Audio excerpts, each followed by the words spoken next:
Chapter 1. The Language of the Current. In the vast, sprawling narrative of the American West, some stories are written in dust and some in blood, but the story of the town of Willow Bend was written in water. It was a town defined by its river, a wide, patient, and sometimes treacherous ribbon of life that flowed down from the high mountains. The river brought sustenance, it carried commerce, and it held the town's memories in its deep, swirling currents. And the person who understood its language better than anyone was Eleanor Vance. At 67, Ellie was the river keeper. It was not an official title, but a role she had inhabited for so long it had become a part of her, as natural as the silver streaks in her long braided hair. She ran the town's ferry, a sturdy, flat-bottomed vessel guided by a thick rope and her own intimate knowledge of the river's moods. But she was more than a ferry operator. She was the one who knew where the currents were swift and where they were lazy, where the sandbars shifted after a spring flood, and where the great ancient catfish slumbered in the deep pools. Her eyes, the clear, thoughtful green of river moss, could read the surface of the water and understand the story it told of the world beneath. Her home was a small, sturdy stone cottage set on a rise overlooking the ferry crossing, surrounded by a garden of hardy vegetables and the wild river willows that gave the town its name. It was a solitary existence, but not a lonely one. Her companions were the river, the sky, and the ghosts of her memories. Ellie was a widow. 20 years ago, her husband, a river pilot named Thomas, had been taken by the very river he loved. His boat capsized in a sudden, violent storm. His loss had been a wound so deep it had reshaped the landscape of her soul. Instead of fleeing the river, she had drawn closer to it, as if in its constant flowing presence she could still feel a connection to him. She had taken over the ferry, learned the river's every secret, and in doing so had become its guardian. Protecting the river for Ellie was a sacred act of love and remembrance. Her life was one of profound cyclical peace, measured by the rise and fall of the water, the coming and going of the seasons. She believed the main currents of her own life had already flowed by, and she was now content to live in the quiet eddy she had created for herself. She had no idea that a man was coming who would threaten to dam the river of her life, and in doing so force it into a new, unexpected, and terrifyingly powerful channel. Chapter 2. The Man with the Straight Lines. He arrived not with the splash of a horse fording the river, but with the dry, precise rattle of a surveyor's wagon. His name was Samuel Finch. He was a man in his late 60s with kind but tired blue eyes, a neatly trimmed grey beard, and the steady, authoritative air of a man of science and government. He was a senior hydrologist and cartographer for the US Geological Survey, a man who saw the world not as a living, breathing entity, but as a series of forces, elevations, and problems to be solved. He set up a tidy, organized camp near the river, filled with strange, gleaming instruments, transits levels, and current meters. He came to Ellie's cottage to formally announce his purpose. He was polite, respectful, and utterly direct. "Mrs. Vance," he began after introducing himself, "I have been sent by the federal government. As you know, the great flood of 78 downstream caused immense devastation. My task is to survey this entire river system to determine the optimal locations for a series of dams and levees to prevent such a catastrophe from ever happening again." Ellie listened, her hands stilling in her lap. The words dams and levees were alien to her. but she understood their implication instantly. They were words of control, of confinement. "You mean to stop the river?" she said, her voice quiet. "Not stop it, madam," he corrected gently. "To manage it, to make it safe and predictable, to protect the lives and livelihoods of the thousands of people who live downstream." He unrolled a large official-looking map on her porch table. It was a beautiful, precise document, but to Ellie, it was a work of violence. The living, breathing curves of her river were reduced to stark blue lines, its gentle meadows to contour intervals.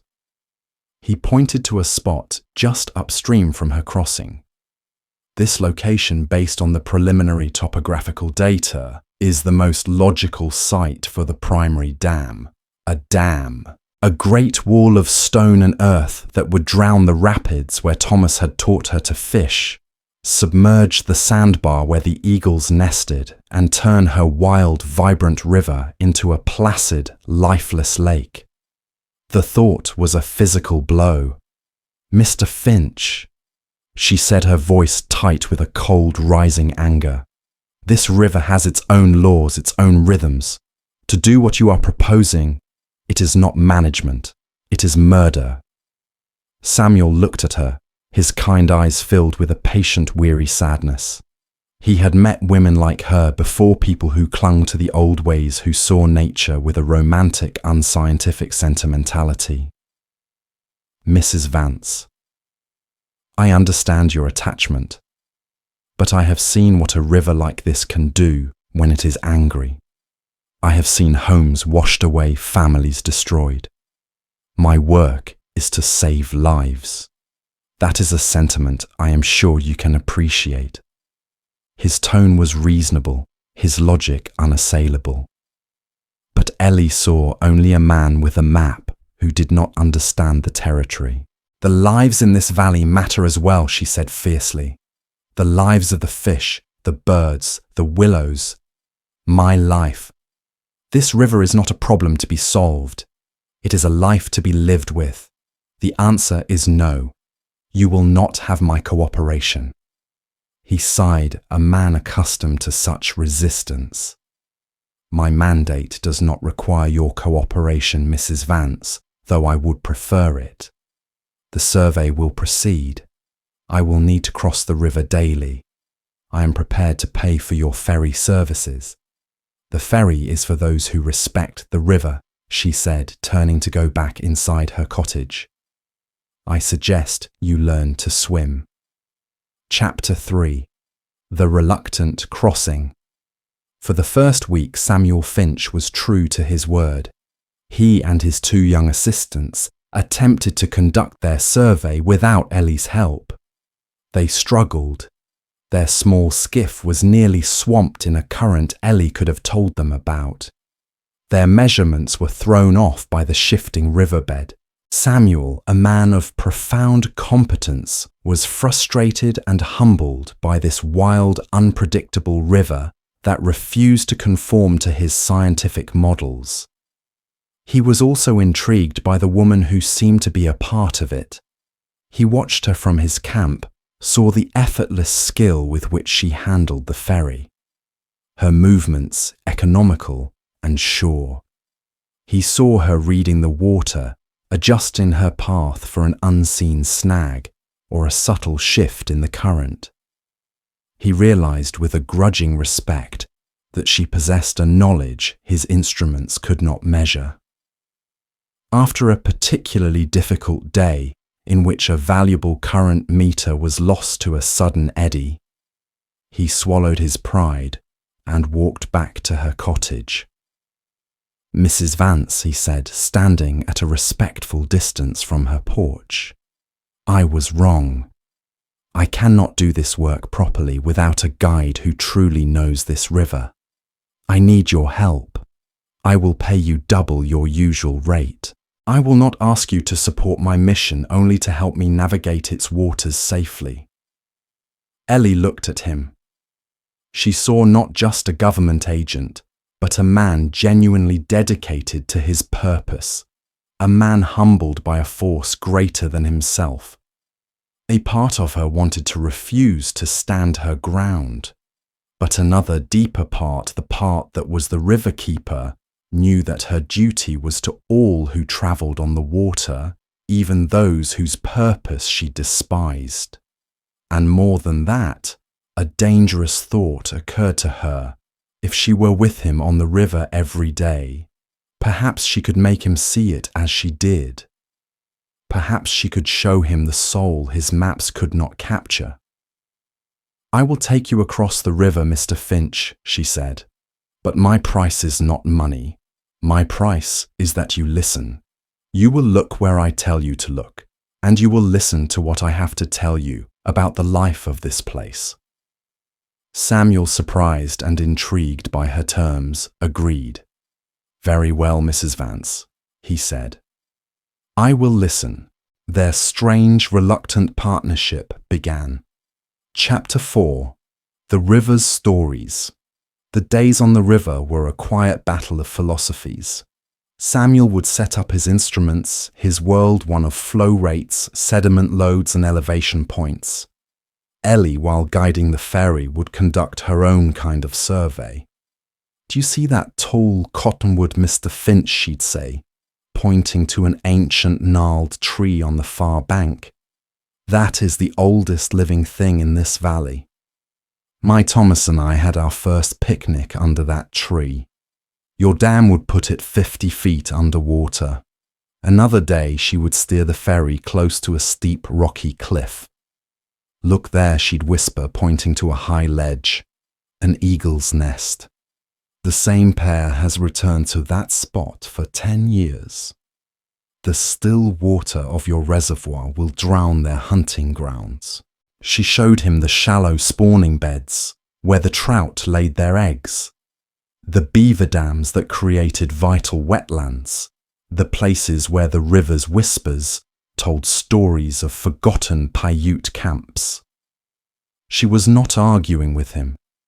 She was simply showing him the intricate, irreplaceable web of life that his straight, logical lines threatened to tear apart. Samuel, to his credit, listened. He was a scientist, a man trained in observation. And as he watched and listened, he began to see the valley through her eyes. He began to see that his scientific data, as accurate as it was an incomplete picture. It measured the river's body, but it could not measure its soul. He, in turn, began to share his own world with her. He showed her how his instruments worked, explaining the elegant physics of hydrology. He spoke of the terrifying, destructive power of a flood, painting a picture of downstream towns living in constant fear. One evening, as a storm gathered in the mountains, they were caught on the far side of the river, the water rising too quickly and violently to risk a crossing. They were forced to take shelter in an old abandoned line shack, huddled by a small crackling fire. The professional distance between them finally dissolved. He told her why he had dedicated his life to this work. He told her about his wife and his 8-year-old daughter, lost 25 years ago in a flash flood on the Platte River. His entire family, his entire world washed away in a single night because a dam had failed, because the river's power had been underestimated. "I do this work, Eleanor," he said, his voice thick with a grief that time had not healed, "so that no other man has to stand on a riverbank and find nothing left of his life but mud and driftwood. I map these rivers so I can tame them, so I can put them in chains and prevent them from ever hurting anyone again." Ellie listened, her own heart aching with a profound, compassionate sorrow. She finally understood. He was not a villain, not a faceless agent of progress. He was a wounded man trying to prevent the world from suffering the same wound he had endured. His mission was not one of greed, but of a deep, desperate and misguided love. She reached out and placed her hand on his. "Oh, Samuel," she whispered. "I am so sorry. But you cannot chain a river. You can only learn to live with it, to try to control it completely. That is how it breaks your heart." In the firelight, he looked at her, at this strong, wise woman who had suffered her own profound loss to the river, but had responded not with a desire for control, but with a deeper understanding and respect. He saw not an opponent, but a fellow survivor, a soul who had found a different, perhaps better way to live with the ghosts of the water. Chapter 5. The Discovery in the Silt. The storm passed and the river slowly receded. The experience in the line shack had changed them. A deep, quiet respect had grown between them, an acknowledgement of their shared griefs and their different strengths.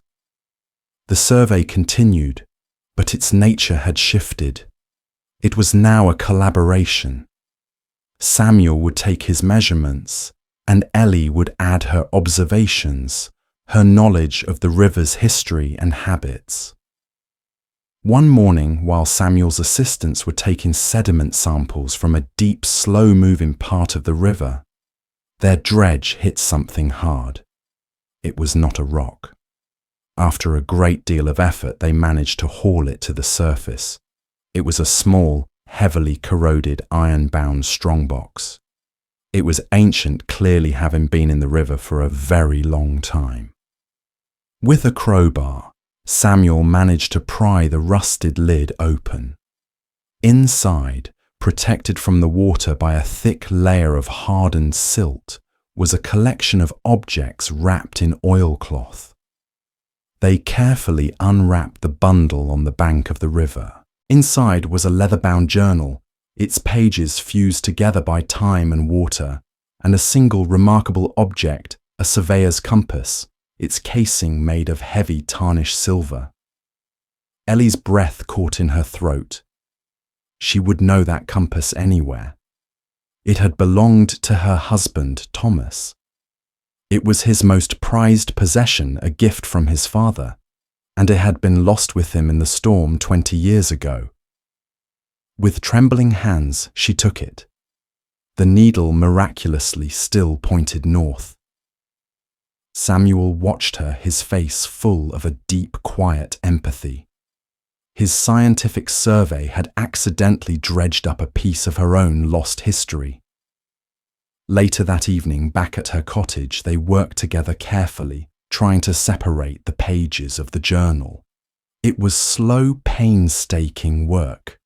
Most of it was illegible, the ink washed away. But in the center of the book, where the water had penetrated, the least a few pages were still readable. They were Thomas's final entries. They were not logbook entries of a river pilot. They were geological notes. Thomas in his final days had been studying the canyon walls. He wrote of a strange, unstable shale formation just below the surface, a seismic fault line, he called it. His final chilling entry, written in a hurried scrawl, was a warning. The North Canyon wall is dangerously unstable. The pressure of a major flood, or, God forbid, the hydrostatic pressure from a man-made structure, could cause a catastrophic landslide. The entire valley floor would be buried. The river would be permanently, irrevocably dammed by nature itself. They stared at the words, the faded ink, a voice from the grave. This was Thomas's last secret, his final warning. The very spot Samuel had identified as the optimal location for his dam was in fact the most dangerous place he could possibly choose. To build a dam, there would not be to prevent a catastrophe. It would be to create one of a far greater magnitude. Chapter 6. A new kind of map. The discovery changed everything. Samuel's scientific certainty was shattered. His models, his data, his entire plan. All of it was rendered useless by a truth that had been hidden in the river's silt for 20 years. He was humbled not just by the river's power, but by the wisdom of the man who had come before him. He knew what he had to do. His report to the government could no longer be a simple recommendation for a dam. It had to be something more. For the next week, he and Ellie worked together in her small, cozy cottage. It became their shared office. He brought his maps, his data, his scientific knowledge. She brought her deep, intuitive understanding of the river, and now her husband's final, vital warning. They created a new kind of document. It was not just a hydrological survey. It was a complete portrait of the river. It began with Samuel's scientific data, but it continued with a chapter on the valley's unique ecosystem written by Ellie. It included a section on the importance of the river to the town's history and culture. And its final, most powerful chapter detailed Thomas's geological findings, complete with drawings copied from his journal, a stark warning against the proposed dam. Their final recommendation was not to build a dam, but to implement a series of smaller, more intelligent solutions, reinforcing the downstream banks in vulnerable areas, creating natural overflow plains to absorb floodwaters, and most importantly, establishing the upper valley, Ellie's Valley, as a protected watershed, ensuring its natural state would continue to regulate the river's flow for generations to come. It was a radical proposal, one that fused modern science with a deep respect for nature. As they worked, their professional partnership blossomed into something deeper. They found a profound joy in each other's minds, in the way their different perspectives complemented each other. In the quiet evenings, they would talk for hours, sharing the stories of their lives, their losses, and their quiet, lonely years. The fortress around Samuel's heart and the quiet, ordered solitude of Ellie's began to crumble, washed away by a gentle rising tide of affection and mutual respect. Chapter 7. The Confluence. Their finished report was sent to the territorial capital. They waited for weeks, their future, and the future of the river hanging in the balance. During that time, they were inseparable. They walked the riverbanks, they shared quiet meals. They sat on her porch in the evenings, watching the stars come out. They did not speak of love, not yet. The word felt too small for the vast, quiet, comfortable space that had grown between them. It was a companionship so deep and natural it needed no name. One day, a letter arrived bearing an official government seal. It was the response to their report. With trembling hands, Samuel opened it.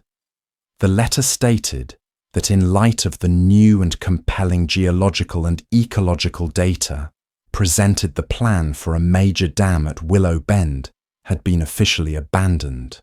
The board had approved their alternative proposal for a watershed preservation area and targeted downstream reinforcements. Their plan had been accepted. The river was safe. Ellie read the letter, tears of relief and joy streaming down her face.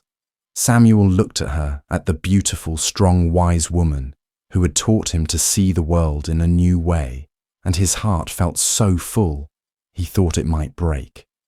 "You did it, Ellie," he said, his voice thick with emotion. "You saved the river." "No, Samuel," she said, looking up at him, her green eyes shining. "We did. The scientist and the keeper. We found a way for the two to be one." He reached out and gently cupped her face in his hands. "Ellie," he began, "I have spent my life drawing lines on maps trying to separate and define things. But you have erased all the lines in my own heart. I came here to tame a river, and instead I have been tamed by it and by you. I am an old man, and my life had been a long, lonely winter. But you feel like the spring. And I, she whispered, leaning into his touch, thought my life was a quiet, finished story. You have started a new chapter I never dared to dream of. He leaned down and kissed her. It was a kiss that held the quiet patience of a river, the steadfastness of stone, and the breathtaking promise of a new, unexpected and powerful current. It was a confluence of two rivers, two lives, two hearts, finally after a lifetime of flowing apart, merging into a single beautiful, unstoppable stream. Chapter 8. The Nook. In the years that followed, Samuel Finch did not leave. He built a small, neat office next to Ellie's cottage, and together they became the official guardians of the Willow Bend watershed. Their work became a model for how to manage the wild lands of the West, a perfect blend of scientific data and ancestral wisdom. Their love story became a quiet, beloved legend in the town. They were rarely seen apart, a testament to the fact that it is never too late to find a home to heal a broken heart, to begin again. One evening, they sat on the porch watching the river flow by its surface, glowing with the reflected colors of the sunset. It was a picture of perfect peace. "Do you ever miss it?" Ellie asked softly. "The maps, the straight lines." Samuel took her hand, his touch as familiar and comforting as the rhythm of the current. "My dear Eleanor," he said, a gentle smile in his eyes. "I have spent my entire life trying to map the world, but it took me until I met you to find my true north." And in their quiet nook of the world beside the river, that had taken so much and given so much more, the river keeper and the map maker had finally found their way home.